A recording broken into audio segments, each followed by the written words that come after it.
আপনাদের সবাইকে জানাই শুভকামনা। আজকে 5 নভেম্বর 2023 বেনবন বুদ্ধ বিহার আগরতলায় মহাকঠিন চিবরদান উৎসব পালন করা হচ্ছে। এই মহাকঠিন চিবরদান উৎসবটা পরম্পরা বুদ্ধের আমল থেকে চলে আসছে।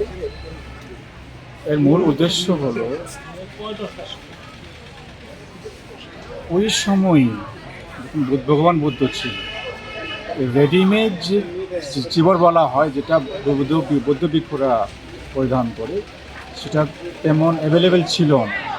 ওই সময় কী করা হতো, সে একই দিনে তুলো থেকে সুতো বের করে সুতোটাকে ভালো করে করে সেটাকে উইভিং করা হতো, ক্লথ উইভিং করা হতো। উইভিং করে সেটা এক রাত্রের মধ্যে উইভিং করে সকালে ভিক্ষু সংঘকে দান করা হয়, যার জন্য এটাকে বলা হয় মহাকঠিন চিবরদান।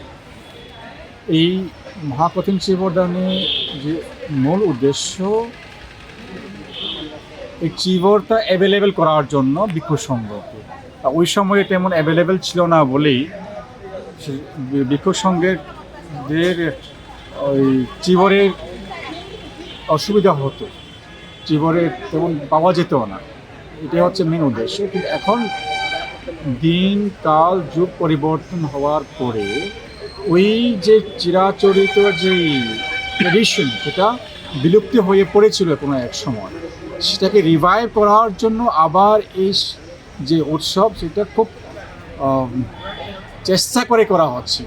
যে আজকের যুগে যে কষ্ট করে পরে তুলো থেকে সুতো বের করে যে ক্লথ বানানো, সেটা আর লোকে করে না, কষ্ট করতে চায় না, কিন্তু ট্রেডিশনটাকে বাঁচিয়ে রাখার জন্য এটা করা হচ্ছে। আর বিশ্বের যে হিংসা, যুদ্ধ সবখানে এখন ছড়িয়ে পড়েছে। যেরকম আমরা জানি এখন বর্তমান অবস্থায় যে গাজা স্ট্রিপকে নিয়ে ইসরায়েল এবং হামাসের মধ্যে যেগুলো হচ্ছে, আর বিভিন্ন দেশে বিভিন্ন জায়গায় যে হিংসা আর যুদ্ধের যে অবস্থা, বিশ্বযুদ্ধের পরিণত হওয়ার যে উপক্রম, এইগুলো যেন না হয়, মানুষ যেন মানুষকে হিংসা না করে, তার জন্যে বুদ্ধের বাণী এখানে খুবই গুরুত্বপূর্ণ এবং প্রযোজ্য। বুদ্ধ যেটা বলেছে সেটা হলো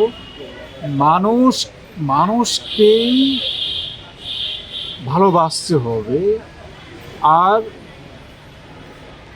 কোনো হিংসাকেই দমন করতে পারে না, জয় করতে পারে না। ভালোবাসা, প্রেম, তারপর কম্প্যাশন, মৈত্রী দিয়েই মানুষকে জয় করতে পারে, আর সে হিংসাকে জয় করতে পারে। যার জন্য এই বুদ্ধের বাণী আমরা প্রচার করছি, যেটা হিংসাকে হিংসা দিয়ে নয়, প্রেম, ভালোবাসা, মৈত্রী দিয়ে যেন আমরা হিংসাকে জয় করতে পারি, আর আমরা সবাই যেন একসাথে থাকতে পারি, বাঁচতে পারি। এটাই হচ্ছে আজকের এই প্রোগ্রামের মেন উদ্দেশ্য, মূল উদ্দেশ্য।